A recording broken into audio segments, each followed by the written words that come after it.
Bonjour à tous, j'espère que vous allez bien et que vous passez une très belle semaine.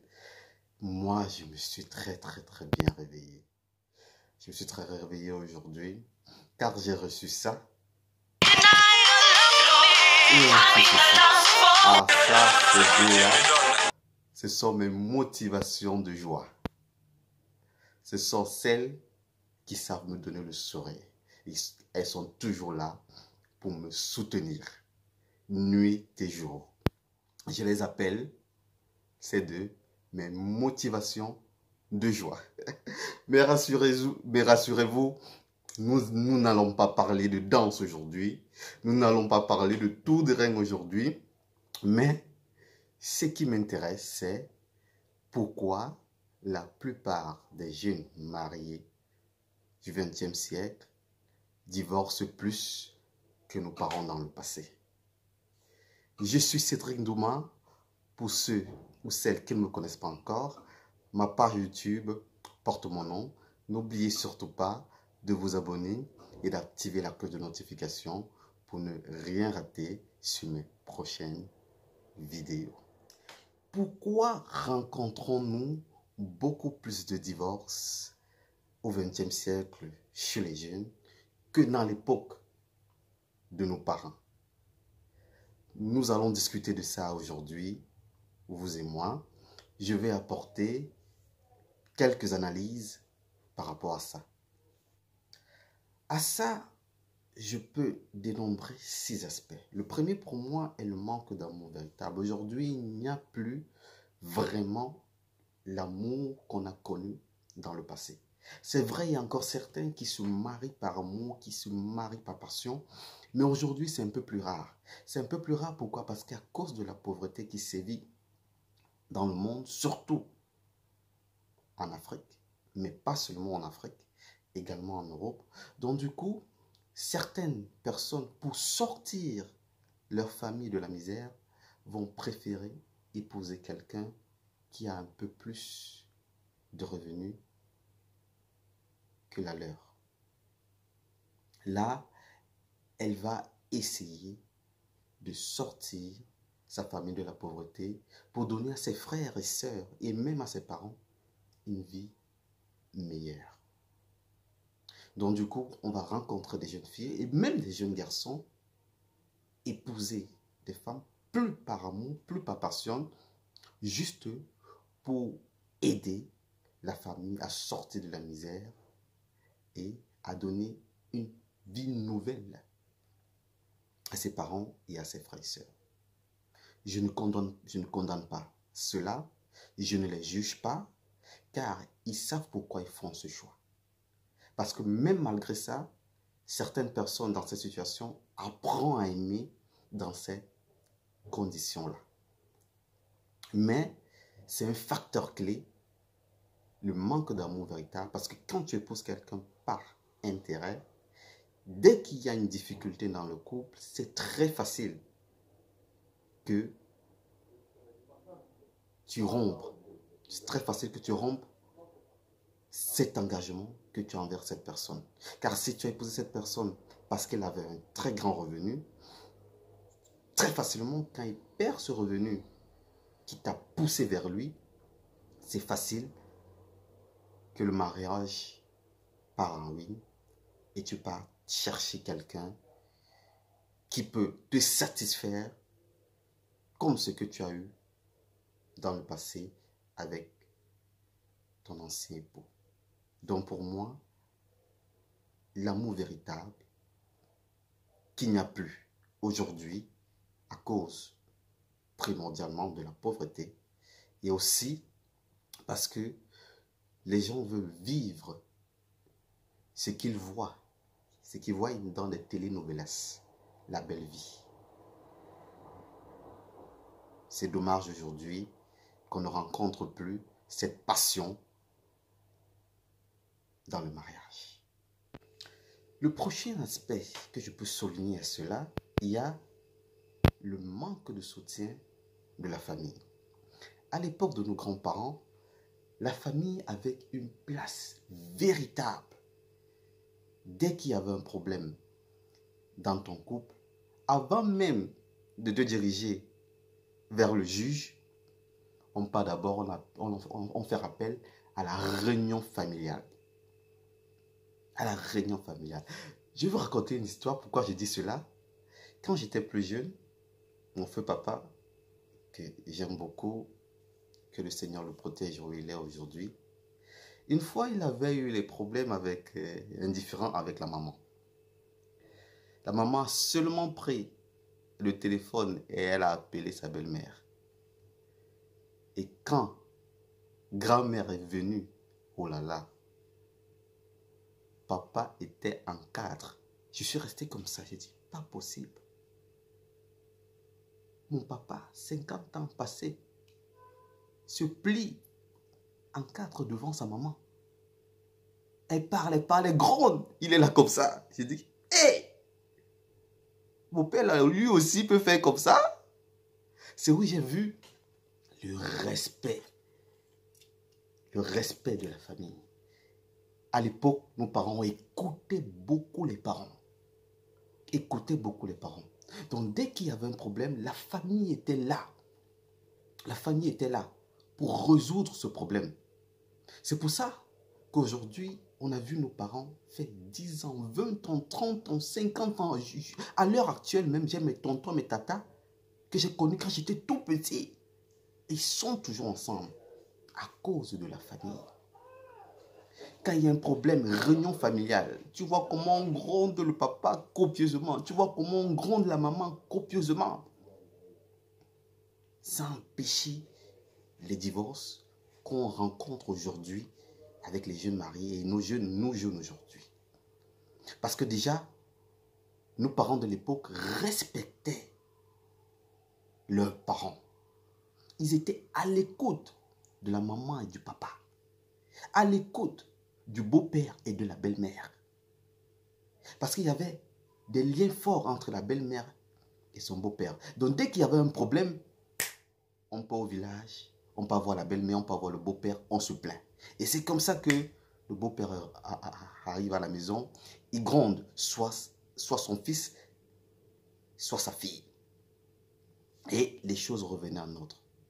Mais aujourd'hui, c'est plus ce qu'on rencontre.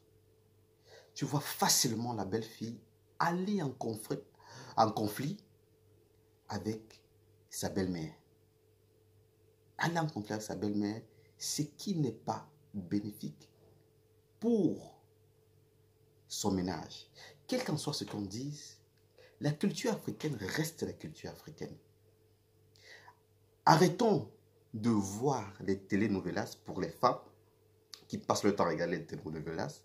Elles se disent que ce qu'on voit dans cette telenovela, c'est la réalité qu'on vit à l'étranger. Faux. Arrêtez. Quelqu'un fait son film parce qu'il imagine que c'est comme ça que la réalité doit se passer. C'est il imagine, il est dans sa tête, il écrit son script. Il imagine que c'est comme ça que ça doit se passer. Mais toi, qui regarde cette telenovela, tu te dis, c'est comme ça que l'étranger fonctionne. Non. Quelqu'un était derrière, il écrit, il se dit, quand quelqu'un a un problème, c'est comme ça qu'il fait. Il manque de respect à sa belle famille, il manque de respect à son beau-père, parce que le mariage, c'est deux personnes. Certes, le mariage, c'est deux personnes, mais la famille africaine est très importante dans un mariage. Aujourd'hui, c'est le plus ce qu'on rencontre parce que les belles filles entrent en conflit avec le belle-mère. Pareil pour les belles-mères qui veulent imposer une femme ou un mari à leur fille comme à leur fils. Donc du coup, quand tu ne poses pas ce que celle que maman t'a dit, ça devient un problème. Elle n'aime pas ta belle-fille, elle n'aime pas ta femme. Tant que tu ne pousses pas l'homme que maman ou papa a décidé pour toi, ça devient un problème. Quand il y a un souci, on dit, je ne t'ai pas envoyé, tu as fait ton choix, gère toi-même. C'est pas bien. Femme aujourd'hui, homme aujourd'hui, écoutez vos parents. C'est encore eux aujourd'hui qui peuvent mettre de l'ordre dans notre dans notre union. Nous sommes une population africaine et les parents ont une place primordiale dans notre relation. C'est vrai, un mariage, c'est deux personnes, mais quand il y a un problème, les aînés, les parents qui ont vécu 20, 30 ans de mariage connaissent la formule, pour nous remettre au droit chemin. Laissons les télénovelas, laissez ce qui se fait ailleurs et écoutez la famille. Et belle famille et beau père, c'est pas parce que les enfants ont choisi une femme ou un mari que vous n'avez pas approuvé, que forcément que quand ils viennent vers vous pour un problème, vous devez les repousser. Non, arrêtez ça. Vos enfants ont également besoin de vous. Le prochain élément que j'ai rencontré également, il y a la routine. Dans beaucoup de couples aujourd'hui, il y a beaucoup de routine. Maison, boulot, maison, boulot, maison, boulot. Et quand même, c'est le mari qui travaille et la femme à la maison, dès qu'il rentre du boulot, il s'assoit, il zappe sa télé. Ou le week-end, il prend ses pieds, il sort, il part dans son bar voir ses amis. La maman, elle prend ses pieds, elle part dans ses réunions. Donc, il y a beaucoup de routines aujourd'hui dans les mariages. C'est vrai que même à l'époque de nos parents, il y avait ça, mais ce qui les permettait de résister aussi longtemps, c'est parce que déjà, ce que j'ai cité au début, ce qu'on avait écouté au début, il y avait l'amour véritable et le soutien de la famille qui était derrière eux. Donc du coup, cette routine, ils ne le percevaient pas facilement. Mais aujourd'hui, quand tu n'as pas cet amour véritable qui est derrière toi, tu n'as pas cette famille qui est derrière toi, cette routine-là se fait facilement sentir quand vous faites les mêmes choses tous les jours. Et je vais revenir toujours à la population africaine parce que nous, tellement il y a un peu de difficultés dans la société africaine que l'homme, lui, s'est dit que je vais préférer sortir tous les jours pour travailler, pour ramener quelque chose à manger à mes enfants, à ma femme et à ma famille. C'est bien. J'apprécie ça. Car l'Afrique, c'est difficile. Et également, tellement on travaille qu'on oublie même de prendre les congés. Pourtant, également, dans nos sociétés africaines, il y a des congés qu'on accorde parfois à nos parents, mais ils ne les prennent pas. Parce que pour eux, c'est agent. Je dois envoyer mes enfants à l'école, mais on apprécie tout ça. Mais aujourd'hui, vivons. Qu'on dit de vivre, c'est pas de monter et descendre. Non. De dire, je prends des congés aujourd'hui, je prends ma femme, mes enfants. Si nous sommes peut-être au Cameroun, on part dans un site balnéaire. Allons à Limbé, allons à Kribi, allons passer des vacances en famille. Pour ceux qui ont des enfants, pour ceux qui n'en ont pas, tu prends ton époux, tu dis, ok, aujourd'hui j'ai une semaine de vacances, je prends une semaine aujourd'hui seulement pour passer du temps avec toi. Je prends ma femme, on part dans notre ville, on visite ailleurs, on s'épanouit pour éviter qu'il y ait cette routine-là. Pour éviter ça, cette ennui, pour éviter le week-end, je m'en vais à ma réunion, je m'en vais boire mes bières ou je m'en vais à mon foot. Non. C'est en ce moment également de regarder un peu ce qui se fait un peu à l'étranger à ce moment-là. Parce que c'est vrai que nous, en Afrique, on n'a pas cette culture-là d'aller dans les restaurants, d'aller dans les cafés, surtout avec son épouse. On voit plus les hommes d'aujourd'hui aller dans des bars avec des amis, pas avec les épouses. Aller manger dans les restaurants avec les amis, pas avec les épouses. Ça, c'est dommage. Dans une relation, ça doit vivre. Ça doit vivre comme le premier jour. Comme tu la draguais quand tu venais, quand tu voulais sa main. Mon ami, continue comme ça. On ne dit pas de le faire tous les jours, Mais parfois, de mettre ce petit piment-là qui va un peu réveiller la relation. Je ne dis pas le piment qui chauffait, le piment un peu doux là. Donc, mes hommes, mes frères aujourd'hui, mes soeurs aujourd'hui, laissez la routine et épanouissez-vous dans votre couple. Découvrez de nouvelles choses, découvrez de nouvelles villes, découvrez de nouveaux endroits pour faire renaître cette relation, ce mariage, pour qu'elle ne sombre pas. Parce que la routine est très dangereuse. La routine est très dangereuse dans un couple. Très, très dangereuse, la routine. Donc, mettez un terme à cette routine et vivez, épanouissez-vous, épanouissez-vous, découvrez et allez ailleurs également. C'est vrai, c'est bien de chercher l'argent pour soutenir la famille, mais c'est aussi bien de ne pas oublier celle ou celui qui est à côté de lui et de soi pour que la relation puisse vivre 10 à 20 ans. Le second aspect également que j'ai rencontré, il y a le travail. La femme aujourd'hui travaille également que l'homme. Donc aujourd'hui, les femmes se disent que comme elles travaillent, elles vont porter le pantalon à la maison et manquer de respect à son mari. Donc c'est pour ça que parfois, dans certains ménages, surtout des jeunes aujourd'hui où les deux travaillent, il y a beaucoup de conflits. Il y a beaucoup de conflits parce que la femme se dit, comme je travaille au même titre que toi, il y a certaines choses que je ne dois pas également faire. Parce que je me dis, moi aussi je travaille, donc pourquoi quand je vais rentrer, je vais faire ceci, par exemple peut-être te cuisiner, ou peut-être je vais faire la lessive pour toi, car moi aussi, au même titre, je ramène un peu de revenus à la maison. Attention, c'est souvent ça qui fait, où on rencontre beaucoup de conflits parce que la femme va aller en confrontation avec son époux à cause de ça. Elle va se dire aussi que j'ai de l'autorité.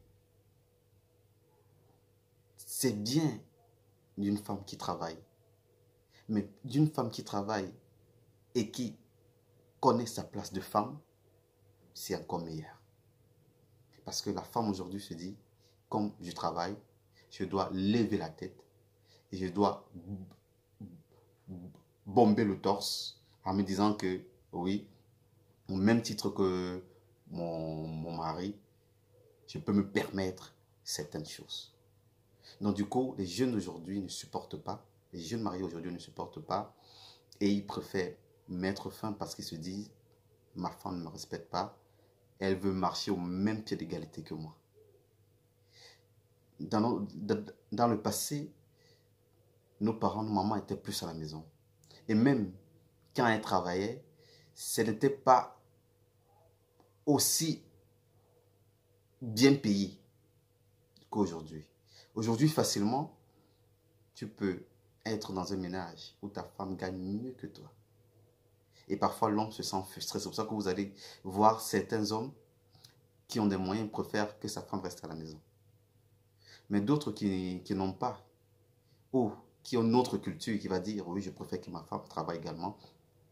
Mais en ce moment, elle se prend la tête, elle hausse les épaules, elle se met au même pied d'égalité que l'homme. Du coup, en ce moment, dans le ménage, ça crée des conflits. Et dès qu'il y a conflit, il y a rupture. Donc, femme, on aime quand vous travaillez.